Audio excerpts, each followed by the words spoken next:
E aí pessoal, bom dia, boa tarde, boa noite.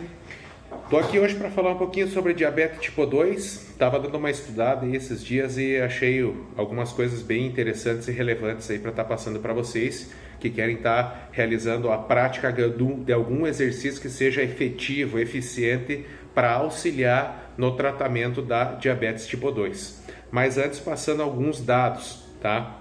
Que eu coletei aqui e vou estar falando para vocês.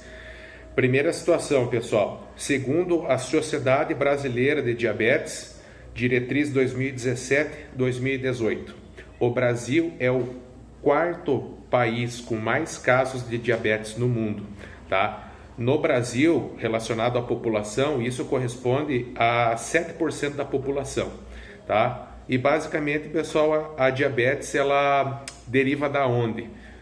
Má alimentação, inatividade e fatores hereditários, tá? Relacionado a fatores fisiológicos, o que a gente pode estar falando para vocês que vai dar um diagnóstico aí de uma possível diabetes, caso você não se cuide nesses três fatores aí que eu falei para vocês. Avaliar se você tem histórico genético, avaliar se a tua alimentação está em dia e se a tua atividade física também está em dia, tá? Alguns fatores aí.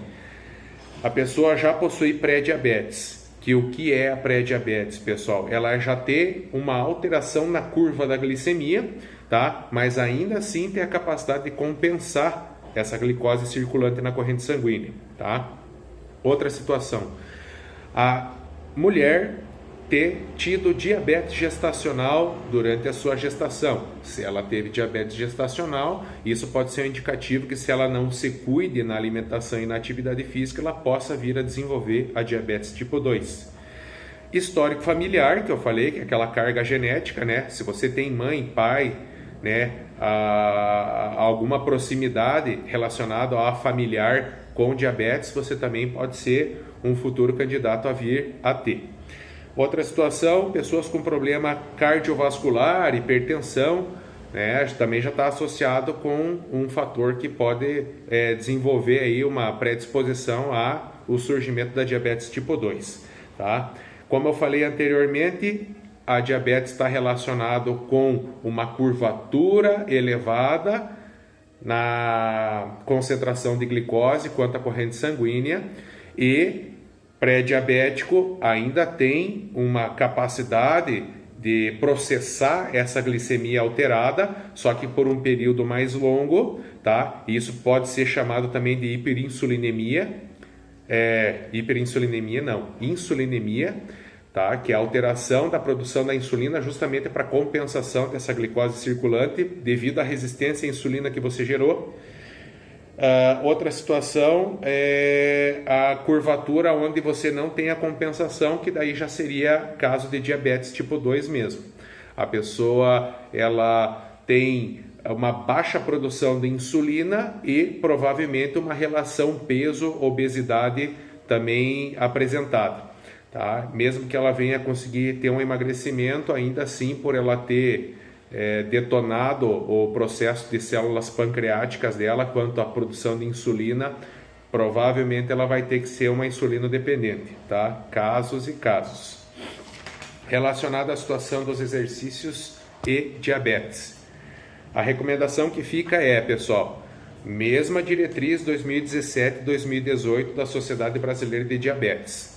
Primeiro ponto a observar, pessoas que têm diabetes devem realizar tanto exercício de força quanto exercício de resistência.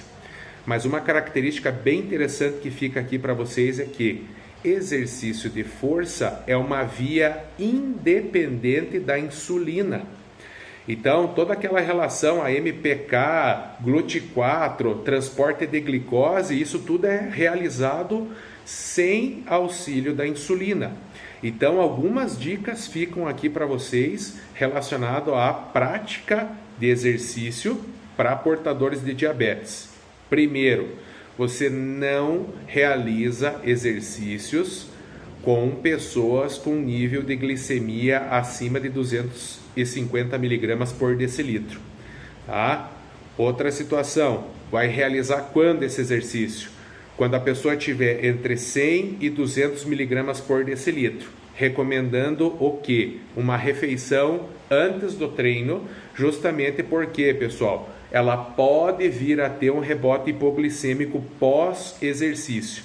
Então, como essa depressão de glicose não tem uma via dependente da insulina, o teu corpo ele vai degradar essa glicose sem precisar da insulina e automaticamente, se a pessoa já está com 100, 200 miligramas miligramas por decilitro e não fez nenhuma refeição, pós-treino ela pode ter um rebote hipoglicêmico. Então é uma coisa que tem que cuidar bastante.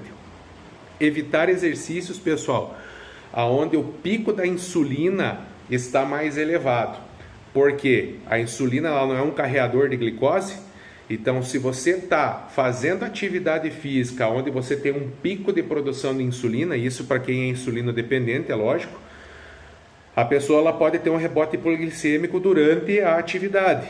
Então, para você profissional que trabalha com isso, tenha um cuidado. Tá? Outra situação, evitar realizar exercícios no membro ou no grupo que foi aplicada a insulina. Tá? Então, tem um fator cuidado aí, não sei explicar, isso aqui eu peguei do material que eu tinha aqui, a princípio não sei dizer para vocês, mas se tem a recomendação, automaticamente se deve ter um cuidado, tá? Outra situação é realizar atividades com no máximo 45 minutos, tá? É lógico, a gente que trabalha com isso, fator intensidade, volume, tem todo um cuidado aí, mas relacionado à referência da diretriz 2017-2018 da Sociedade Brasileira de Diabetes, se pede que você não realize exercícios com tempo maior de 45 minutos, somando tanto exercício de força como exercício de resistência. Ok? Espero que esse vídeo possa ter te ajudado de alguma maneira. Se você tem alguma pessoa que tem diabetes ou se você trabalha com diabetes, espero que eu possa ter te ajudado. Valeu, um abraço, até mais.